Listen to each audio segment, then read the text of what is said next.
నా పేరు టెమూజీ అండి. నేను మల్లారెడ్డి కాలేజ్లో అసిస్టెంట్ ప్రొఫెసర్గా చేస్తున్నాను. మాది నేటివ్ ప్లేస్ అమలాపురం. నాకు రాజోల్ నుంచి గౌతమి అనే అమ్మాయితో వివాహం అయింది. అది 7 ఇయర్స్ బ్యాక్ అయ్యింది. 7 ఇయర్స్ నుంచి నేను ఆ ఫస్ట్ డే నుంచి నాకు టార్చర్ పెడుతూనే ఉంది తను. ఏదో ఒక రకంగా నన్ను మానసికంగా, క్రూయల్‌గా ఒక టైప్‌లో నాకు అస్సలు సూట్ అయ్యే టైప్‌లో బిహేవ్ చేయకుండా, నేనేం చెప్తే దానికి ఆపోజిట్ చేయటం, అలాగా చాలా సైకోటిక్‌గా బిహేవ్ చేస్తూ ఉండేది. ఇప్పుడు నేను ఒరిస్సాలో అసిస్టెంట్ ప్రొఫెసర్‌గా కొన్నాళ్ళు చేశాను. ఒరిస్సా నుంచి ఇప్పుడు హైదరాబాద్‌కి 2 ఇయర్స్ బ్యాక్ వచ్చాను. 2 ½ ఇయర్స్ బ్యాక్ వచ్చాను. సో, అప్పటి నుంచి ఇంకా నన్ను ఇంకా ఎక్కువైపోతుంది నాకు టార్చర్. ఇంకా ఏ రకంగా అంటే 1½ ఇయర్ బ్యాక్ నన్ను ఏదో ఒక చిన్న రీజన్‌తో చూడండి ఎలా ఇచ్చేసిందో. ఇది 1½ ఇయర్ బ్యాక్ నాకు అయిన ఇంజురీస్. సో నేను ఆ 1½ ఇయర్ బ్యాకే ఒకసారి పోలీసులను అప్రోచ్ అయ్యాను. ఆల్వాల్ పోలీస్ స్టేషన్కి వెళ్ళాను. అప్పుడు కంప్లైంట్ రాశాను, రిటర్న్ కంప్లైంట్ ఇచ్చాను. రిటర్న్ కంప్లైంట్ ఇస్తే వాళ్ళు ఏమన్నారంటే జెంట్స్ కి సెక్షన్స్ ఏమీ లేవమ్మా, జెంట్స్ కి సపోర్ట్ చేయడానికి ఏం సెక్షన్స్ లేవు. అదే ఇప్పుడు సో నువ్వు కేసు పెట్టినా అది చెల్లదు.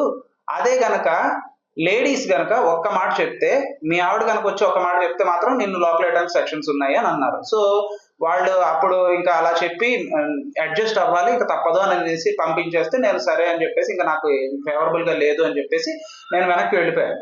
వెనక్కి వెళ్ళిపోయి ఇంకా అలాగే అడ్జస్ట్ అవుతూ ఉన్నాను. ఇంకా మళ్ళీ 6 మంత్స్ బ్యాక్ మళ్ళీ ఒకసారి ఇలాగే నాకు కొట్టింది, ఇంజరీస్ చేసింది, నన్ను టార్చర్ పెడుతూనే ఉంది. ప్లస్ మాకు ఒక బాబు ఉన్నాడు. ఆ బాబు మోస్ట్లీ ఎప్పుడు మా అత్తగారు వాళ్ళ ఇంట్లోనే ఉంటాడు. ప్రజెంట్ కూడా అక్కడే ఉన్నాడు. ఇంకా వాడికి నాకు ఎక్కువ కమ్యూనికేషన్ కూడా రానివ్వదు. మిస్కమ్యూనికేషన్ అవుతూనే ఉంటుంది మా ఇద్దరి మధ్యలో తన వల్ల. సో ఇప్పుడు 6 మంత్స్ బ్యాక్ కూడా మళ్ళీ బ్యాట్ తీసుకుని కొట్టడం అవి ఇవి చేస్తున్నాను. పిల్లలు ఆడుకునే ప్లాస్టిక్ బ్యాట్తో వాటితో కొట్టడం. ఇంకా రీసెంట్ గా ఇప్పుడు మళ్ళీ నేను ఇవన్నీ తట్టుకోలేక పోలీస్ కంప్లైంట్, ప్రైవేట్ కంప్లైంట్ అవి వేశాను. వేస్తే ఈ రిజిస్టర్ పోస్ట్ చేశాను. ఈ విషయం మరి తనకు ఎలా తెలిసిందో తెలిసింది. సో అవి మైండ్ లో పెట్టుకుని ఇప్పుడు నన్ను మళ్ళీ నైఫ్ ఉంటుంది కదా, కిచెన్ నైఫ్ ఉంటుంది కదా, ఆ కిచెన్ నైఫ్ తీసుకుని నన్ను ఇక్కడ ఇంకా ఇక్కడ అటాక్ చేసింది. మరి అది కూడా ఇప్పుడు నేను ఇంకా తట్టుకోలేక ఇంక మళ్ళీ పోలీస్ స్టేషన్కి అప్రోచ్ అయ్యాను. పోలీస్ స్టేషన్కి అప్రోచ్ అయితే ఇప్పుడు నాకు అక్నాలెడ్జ్మెంట్ అయితే ఇచ్చారు. కానీ ఎఫ్ఐఆర్ ఫైల్ చేయండి, కేసు ఫైల్ చేయండి అని అంటే మాత్రం అమ్మాయి రావాలి, అమ్మాయి వస్తే, అమ్మాయి చెప్తే అప్పుడు అమ్మాయి వస్తేనే అప్పుడు మేము కేసు స్టార్ట్ చేస్తామని అన్నారు. నేను అదే అడిగాను, ఏంటి సార్ అది కాదు, ఇది అటెంప్ట్ టు మర్డరే కదా, ఆల్మోస్ట్ ఇది అటెంప్ట్ టు మర్డర్ అయినప్పుడు మరి మీరు ఇంకా అమ్మాయి వచ్చే వరకు వెయిట్ చేస్తాను అది ఇది అంటున్నారు ఏంటి అంటే, మరి మేము ఏం చేయలేము, ఆ అమ్మాయి 2 days తర్వాత వస్తుంది అప్పుడు వచ్చినప్పుడే ఇంకా అన్ని స్టార్ట్ చేస్తాము అని అంటున్నారు. మరి నాకు ఏం చేయాలో అర్థం కావట్లేదు. ఎందుకంటే ఇప్పుడు తను నన్ను అటాక్ చేసింది, అటాక్ చేసి ఇలాగా ఇంకొకటి సారీ నా బైక్ కీస్, కార్ కీస్, ఇంటి కీస్ అన్ని తీసేసుకుని కాలేజ్కి వెళ్ళిపోతాను. అంటే నిన్న college working day, so last working day తనకి. సో తను అలా వెళ్ళిపోయి కీస్ తీసుకుని వెళ్ళిపోయింది. ఇంకా నేను నువ్వు బయటకు ఎలా వెళ్తావో చూస్తాను అది ఇది అంటుంది. పైగా మొన్న ఏమన్నదంటే సండే నీ సంగతి చూస్తాను, మా పెద్దవాళ్ళు వస్తున్నారు, వీళ్ళు వస్తున్నారు, నేను పిలిపిస్తున్నాను మనుషుల్ని, సో నీ సంగతి తేల్చేస్తాను సండే అన్నట్లు మాట్లాడింది. ఇవన్నీ ఇంకా భయపడి నేను ఇంకా ఆల్వాల్ పోలీస్ స్టేషన్కి వెళ్ళి నిన్న కంప్లైంట్ చేశాను. కంప్లైంట్ చేస్తే ఇప్పుడు చెప్పాను కదా మీకు, అలాగా వాళ్ళు ఏమన్నారంటే ఆ అమ్మాయికి ఫోన్ చేసి పిలుస్తాము అని అన్నారు. వాళ్ళు నాకు ఫోన్ చేశారు. చేస్తే తను ఏమైనా రెస్పాండ్ అయిందంటే నేను మండే వస్తాను అని చెప్పింది.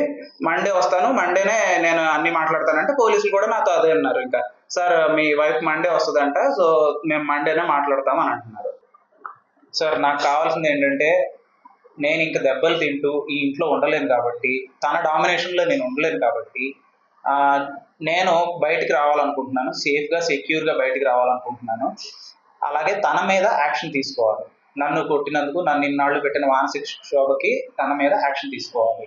సో ప్లీజ్ ఈ విషయంలో మీరు ఏం చేయగలరో హెల్ప్ నాకు అది చేయండి ప్లీజ్. ఇదే నా రిక్వెస్ట్.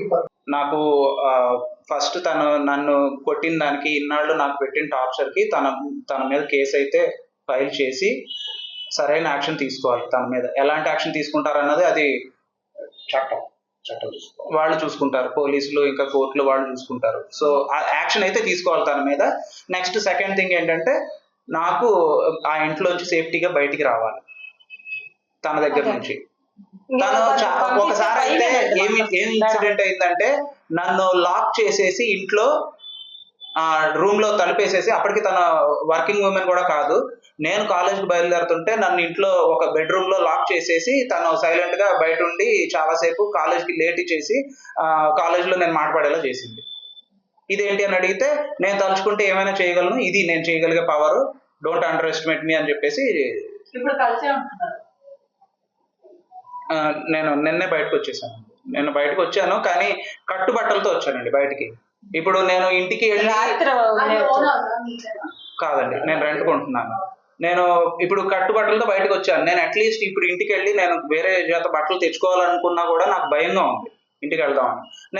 నేను పోలీసులను అడిగాను నిన్న, సార్ నాకు ఎవరినైనా కొంచెం ఎస్కార్ట్ తోడిచ్చి పంపించండి, నేను బట్టలన్నా తెచ్చుకుంటాను. ఎందుకంటే మీరుంటే జనరల్ గా తను వేరేలా బిహేవ్ చేస్తుంది, బయట వాళ్ళు ఉంటే తను చాలా నార్మల్ గా బిహేవ్ చేస్తుంది, కానీ నేను ఒక్కడనే ఉంటే తను వేరుగా బిహేవ్ చేస్తుంది. సో నేను అదే అన్నాను, నేను తన దగ్గరికి ఇప్పుడు వెళ్ళి లాక్ అవ్వలేను, నేను బయటకు వస్తాను.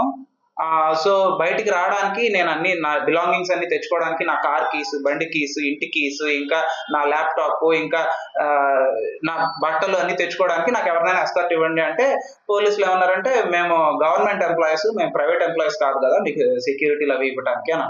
ఇంకా అందుకనే నేను ఇలాగే. మెయిన్ ప్రాబ్లం ఏంటంటే అనుమానం సార్.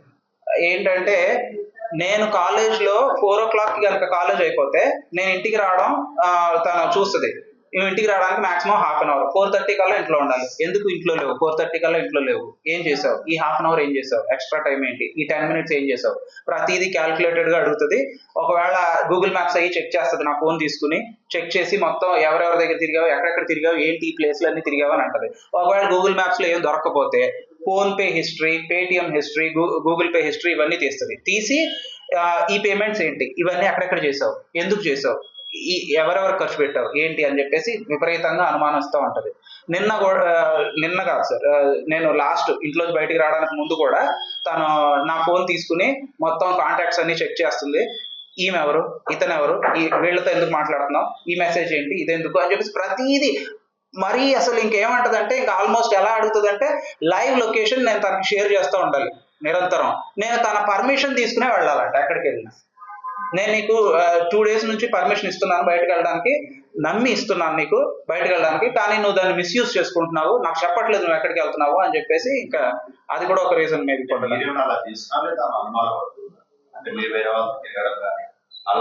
లేదండి సార్, నేను ఆమె